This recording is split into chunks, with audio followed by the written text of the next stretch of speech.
समस्त praise the Lord.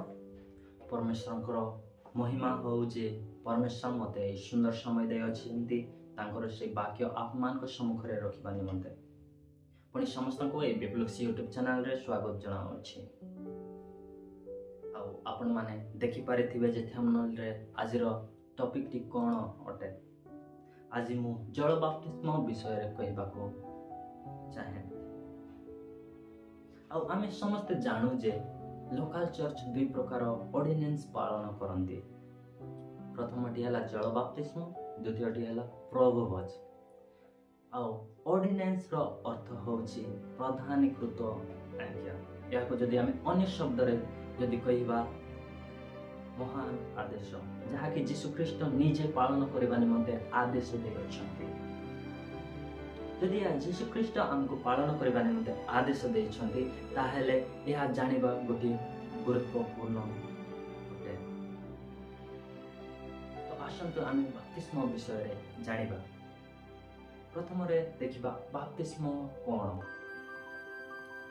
बाप्तिस्म यह गोटे ग्रीक शब्द बाप्टिजो रो आसीची, जहा को जदि आमे इंग्लिश रे ट्रांसलेशन करिबा तार अर्थ होची इमर्शन। इमर्शन बा ओडिया रे जदि कहिबा डुबाइबा।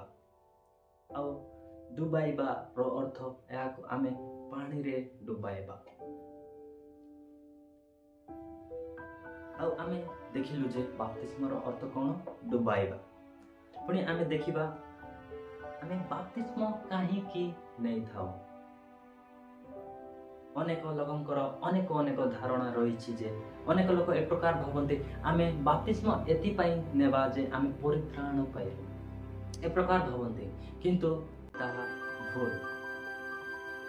लोक माने भावते बाप्तिस्म द्वारा आमे परित्राण पाई थाउ। ना ना, ताहा बाइबल आधारित नुहे। कहीं बाइबल हमको सब बेले शिक्षा दिए salvation is by grace through faith. परित्राण सदा सर्वदा विश्वास द्वारा और परमेश्वर का अनुग्रह द्वारा हमको मिलता है, बाप्तिस्म द्वारा नहीं। यदि बाप्तिस्म आम परित्राण पाइबा निमंते नहुनु ताले आम काहे कि बाप्तिस्म नेबा।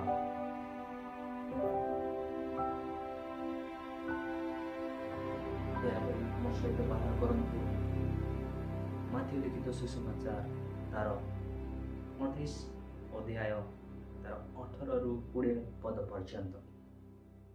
माथ्यू लिखित सुसमाचार तार 28 अध्याय 18 रु 20 पद पर्यंत। एठारे लिखा जाए, पुणी यीशु सेमानक निकट को आसी आलाप करि कहिले, स्वर्ग और पृथ्वीर समस्त अधिकार मते प्रदत्त होई अछि। अतएव तुबे माने जाई समस्त जातिर लोकन को पिता पुत्र और पवित्र आत्मा को नाम रे बाप्तिस्म देई तुम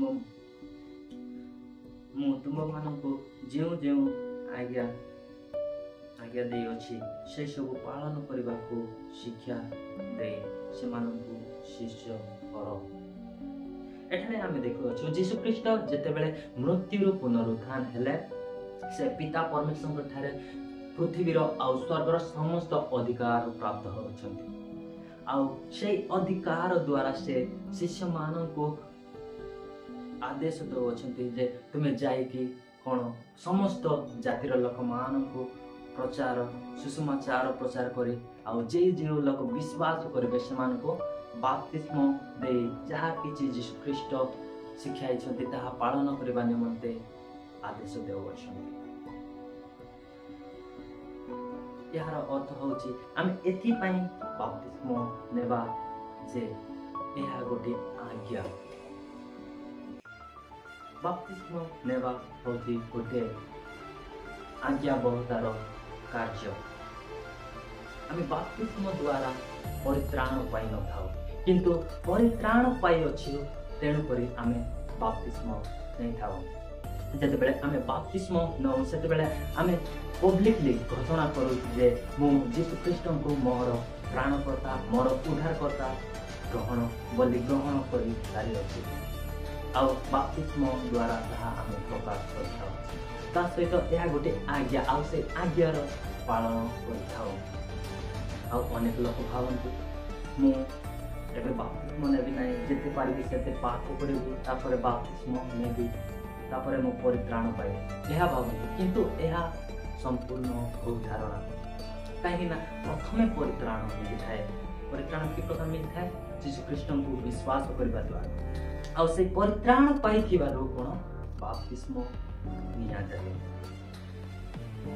ତେଣୁ ମୋର ପ୍ରିୟ ଭାଇ ଭଉଣୀମାନେ, ଆପଣ ଭାବନ୍ତୁ ନାହିଁ ଯେ ମୁଁ ପାପ କରି ଚାଲିବି ତାପରେ ବାପ୍ତିସ୍ମ ନେବି। ହଉ ଚଳିବ, କିଏ ଆପଣମାନଙ୍କୁ କହିଲା ଏ ପ୍ରକାର? ବାପ୍ତିସ୍ମ କେବେ ମଧ୍ୟ ଏ ପ୍ରକାର ହୁଏ ନାହିଁ। କିନ୍ତୁ ଯେତେବେଳେ ଆମେ ପ୍ରଭୁ ଯୀଶୁଖ୍ରୀଷ୍ଟଙ୍କୁ ବିଶ୍ୱାସ କରୁ, ଆଉ ଆମେ ଏହା ବିଶ୍ୱାସ କରୁ ଯେ ମୁଁ ପାପୀ ଅଟେ, ଆଉ ମୋ ପାପ ନିମନ୍ତେ ଯୀଶୁଖ୍ରୀଷ୍ଟ ସେ ଜଗତକୁ ଆସିଲେ, ମୋ ପାପ ନିମନ୍ତେ ସେ ମଲେ, ପୁଣି ସେ ମୃତ୍ୟୁରୁ ଉଠିଲେ। ଏହା ଯଦି ମୁଁ ବିଶ୍ୱାସ କରେ ତାହେଲେ ମୁଁ ପରିତ୍ରାଣ ପାଇଅଛି। ଆଉ ଯଦି ପରିତ୍ରାଣ ପାଇଅଛି, ଆଉ ଯଦି ଯୀଶୁଙ୍କୁ ବିଶ୍ୱାସ କରୁଅଛି, ତାହେଲେ ତାହାଙ୍କର ଆଜ୍ଞା ପାଳନ କରିବା ମୋର କାର୍ଯ୍ୟ ଅଟେ। ଯଦି ମୁଁ ବାପ୍ତିସ୍ମ ନେଉନାହିଁ ତାହେଲେ ମୁଁ ଯୀଶୁଖ୍ରୀଷ୍ଟଙ୍କର ସେଇ ଆଜ୍ଞା ପାଳନ କରୁନାହିଁ। ଯଦି ମୁଁ ଯୀଶୁଖ୍ରୀଷ୍ଟଙ୍କର ଆଜ୍ଞା ହିଁ ପାଳନ କରୁନାହିଁ ତାହେଲେ ମୁଁ କି ପ୍ରକାର ବିଶ୍ୱାସୀ?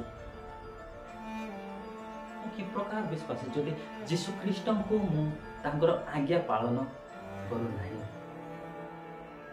ତେଣୁ ମୋର ପ୍ରିୟ ଭାଇ ଏବଂ ଭଉଣୀ, ଏହା ବାପ୍ତିସ୍ମ ନେବା ଗୋଟିଏ ଆଦେଶ ଅଟେ। ଏହା ଆମର ଇଚ୍ଛା ନୁହେଁ, କିନ୍ତୁ ଏହା ଆଦେଶ, ଏହା କମ୍ପଲସରି ନେବାର ଆଦେଶ ଅଟେ। ତେଣୁ ଭାବନ୍ତୁ ନାହିଁ ଯେ ମୁଁ ପାପ କରିବି, ଯେତେ ପାରିବି ସେତିକି, ତାପରେ କ'ଣ ବାପ୍ତିସ୍ମ ନେବି, ଏହା ଭାବନ୍ତୁ ନାହିଁ। କିନ୍ତୁ ଆପଣମାନେ ବିଶ୍ୱାସ କରୁଅଛ, ସେଇ ବିଶ୍ୱାସର ପ୍ରତୀକ ହେଉଛି ବାପ୍ତିସ୍ମ।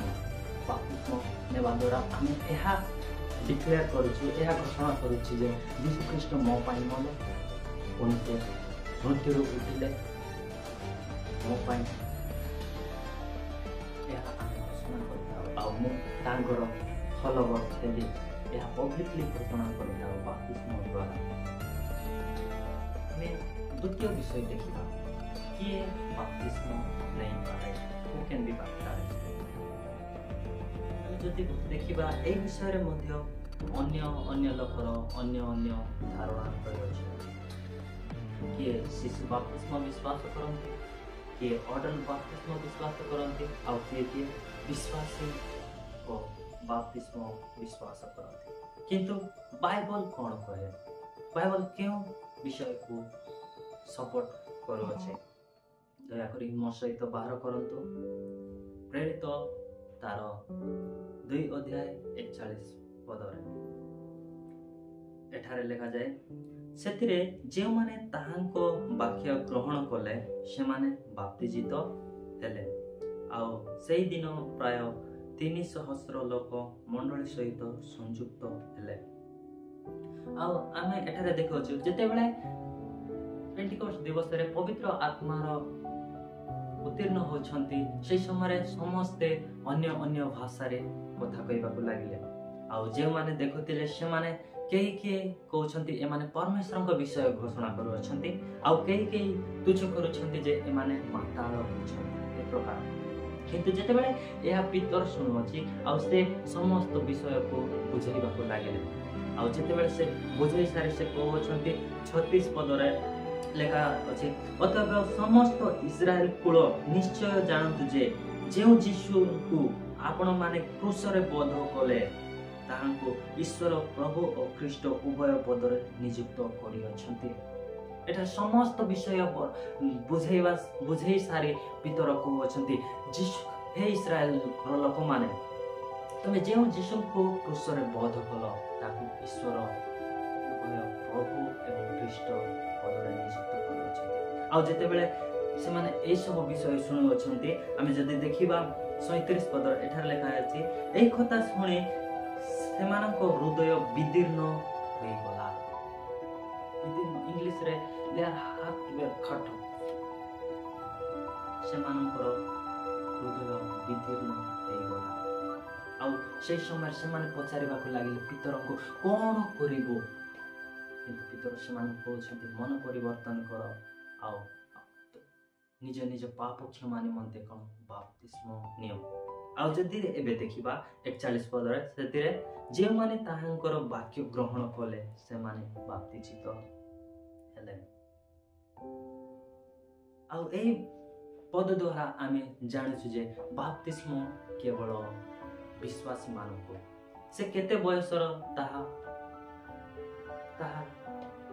ଗୁରୁତ୍ୱପୂର୍ଣ୍ଣ ନୁହେଁ, କିନ୍ତୁ ସେ ବିଶ୍ୱାସ କରୁଛି ନା ନାହିଁ ତାହା ଗୁରୁତ୍ୱପୂର୍ଣ୍ଣ ବିଷୟ। ଯଦି ଆମେ ଦେଖିବା ଜଣେ ଶିଶୁ, ସେ ତାର ବିଶ୍ୱାସ କରିବାର କ୍ଷମତା ନାହିଁ, ତେଣୁ ଆମେ କ'ଣ ଗୋଟେ ଶିଶୁକୁ ବାପ୍ତିସ୍ମ ଦେଉନା। କିନ୍ତୁ ଜଣେ ଯୀଶୁଖ୍ରୀଷ୍ଟଙ୍କୁ ଯଦି ବିଶ୍ୱାସ କରିପାରୁଛି ଆଉ ତାହାକୁ ହିଁ ଆମେ ବାପ୍ତିସ୍ମ ଦେଇଥାଉ। କାରଣ ବାପ୍ତିସ୍ମ ଏଠାରେ ଆମେ ଦେଖୁଛୁ ଯେଉଁ ଲୋକମାନେ ପିତରଙ୍କର କଥା, ପିତର ଯେଉଁ ସୁସମାଚାର ଘୋଷଣା କଲେ, ସେହି ବିଷୟକୁ ବିଶ୍ୱାସ କଲେ, ସେମାନେ ବାପ୍ତିସ୍ମ ନେଲେ।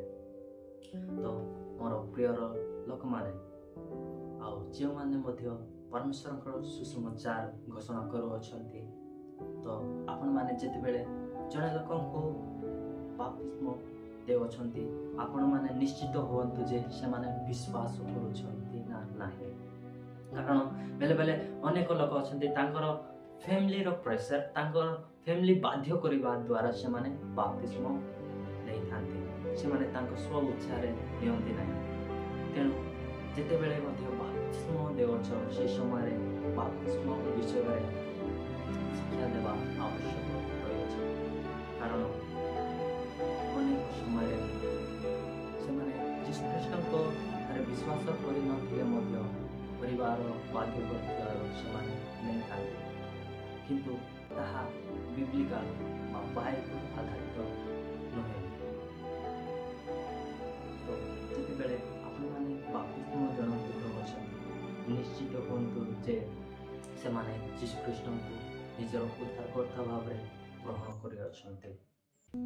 ତୃତୀୟ ବିଷୟ ଆମେ ଦେଖିବା, ଆମେ କି ପ୍ରକାର ବାପ୍ତିସ୍ମ ଦେବା ଆଉ ବାପ୍ତିସ୍ମ କି ପ୍ରକାର ଦେବା, ଏହି ବିଷୟରେ ମଧ୍ୟ ଅନେକଙ୍କର ଅନ୍ୟ ଧାରଣା ରହିଅଛି।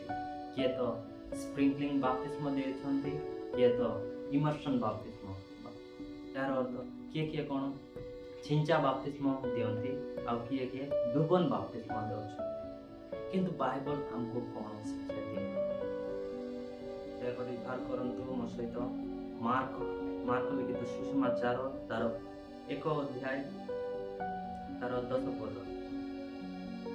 ଏଠାରେ ଲେଖାଯାଏ, ଆଉ ତତ୍କ୍ଷଣାତ୍ ସେ ଜଳରୁ ଉଠି ଆସିବା ସମୟରେ ଆକାଶ ବିଦୀର୍ଣ୍ଣ ହେବା ଓ ଆତ୍ମାଙ୍କୁ କପୋତ କରି ଆପଣା ଉପରକୁ ଅବତରଣ କରିବା ଦେଖିଲେ।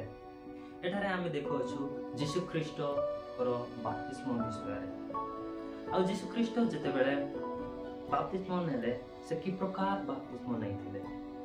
ସେ ଡୁବନ ବାପ୍ତିସ୍ମ ନେଇଥିଲେ, ଡୁବେଇବା ବାପ୍ତିସ୍ମ ନେଇଥିଲେ। କାରଣ ଏଠି ଲେଖା ଅଛି ଯେ ଜଳରୁ ଉଠି ଆସିବା। କ'ଣ? ଜଳରୁ ଉଠି ଆସିବା। ଯଦି ଜଣେ ଜଳ ଭିତରେ ହିଁ ନାହିଁ, ସେ କେମିତି ଜଳରୁ ଉଠି ଆସିବ? ତ ଏଠାରେ ଆମେ ଦେଖୁଛୁ ଡୁବନ ବାପ୍ତିସ୍ମ ହିଁ ପ୍ରକୃତ ବାପ୍ତିସ୍ମ। ଆଉ ଯୀଶୁଖ୍ରୀଷ୍ଟ ଯେତେବେଳେ କହୁଅଛନ୍ତି, ଯେତେବେଳେ ଆଜ୍ଞା ଦେଉଅଛନ୍ତି ବାପ୍ତିସ୍ମ ଦିଅ, ସେ ଚାହାନ୍ତି ସେ ଯେ ପ୍ରକାର ବାପ୍ତିସ୍ମ ନେଇଥିଲେ ସେହି ପ୍ରକାର ବାପ୍ତିସ୍ମ ନେବା ଉଚିତ।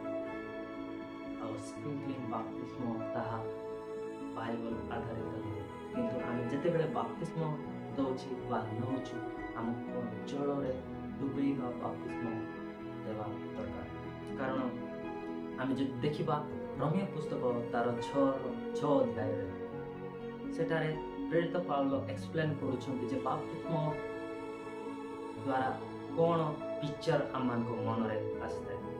ଯେତେବେଳେ ଜଣେ ବ୍ୟକ୍ତି ବାପ୍ତିସ୍ମ ନେଉଛନ୍ତି, ସେ ଯୀଶୁଖ୍ରୀଷ୍ଟଙ୍କ ସହିତ ମୃତ୍ୟୁବରଣ କରୁଅଛନ୍ତି, ପୁଣି ସେ ପତନ ହେଉଅଛନ୍ତି, ଆଉ ସେ କ'ଣ ସେ ପାଣିରୁ ବାହାର ଆସୁଛନ୍ତି ତାହା ମୃତ୍ୟୁରୁ ସେ ଉଦ୍ଧାର ବା ମୃତ୍ୟୁରୁ ଜୀବିତ ହେଉଛନ୍ତି। ଏଇ ପିକ୍ଚରଟି ଦେଖାଉଛି।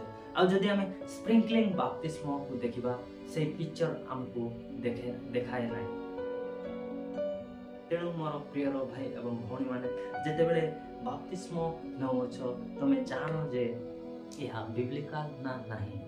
କାରଣ ସ୍ପ୍ରିଙ୍କଲିଂ ବାପ୍ତିସ୍ମ ତାହା ବାଇବଲ ଆଧାରିତ ନୁହେଁ, କିନ୍ତୁ ଡୁବନ ବାପ୍ତିସ୍ମ ହିଁ ପ୍ରକୃତରେ ବାପ୍ତିସ୍ମ। କାରଣ ଯୀଶୁ ଖ୍ରୀଷ୍ଟ ସେ ନିଜେ ସେ ବାପ୍ତିସ୍ମ ନେଇଛନ୍ତି। ଆଉ ସେ ଯେତେବେଳେ ଆଜ୍ଞା ଦେଇଅଛନ୍ତି ବାପ୍ତିସ୍ମ ନେବା ନିମନ୍ତେ, ସେ ଚାହାନ୍ତି ଯେ ଆମେମାନେ ମଧ୍ୟ ତାଙ୍କ ପରି ବାପ୍ତିସ୍ମ ନେବା। ଆଉ ଏଇ ଛୋଟ ଉପଦେଶ ଦେଇ ସମସ୍ତଙ୍କୁ ପ୍ରଭୁ ଆଶୀର୍ବାଦ କରନ୍ତୁ। ଆଉ ଯଦି ଆପଣମାନଙ୍କୁ ଏହି ଭିଡ଼ିଓ ଭଲ ଲାଗିଥାଏ, ଆଉ ଯଦି ଆପଣମାନେ ଚାହାନ୍ତି ଅନ୍ୟମାନେ ମଧ୍ୟ ଏହା ଦେଖିକି ବୁଝନ୍ତୁ ପ୍ରକୃତରେ ଜଳ ବାପ୍ତିସ୍ମ କ'ଣ, ଆଉ କିଏ ନେଇପାରେ, ଆଉ କି ପ୍ରକାର ନେବା ଉଚିତ, ଏହା ସେମାନଙ୍କୁ ଜାଣିବାକୁ ହେବ। ଏହା ଯଦି ଭାବୁଛନ୍ତି ତାହେଲେ ଏହି ଭିଡ଼ିଓକୁ ସେୟାର କରନ୍ତୁ, ଆଉ ଏହି ଚ୍ୟାନେଲକୁ ମଧ୍ୟ ସବସ୍କ୍ରାଇବ୍ କରନ୍ତୁ।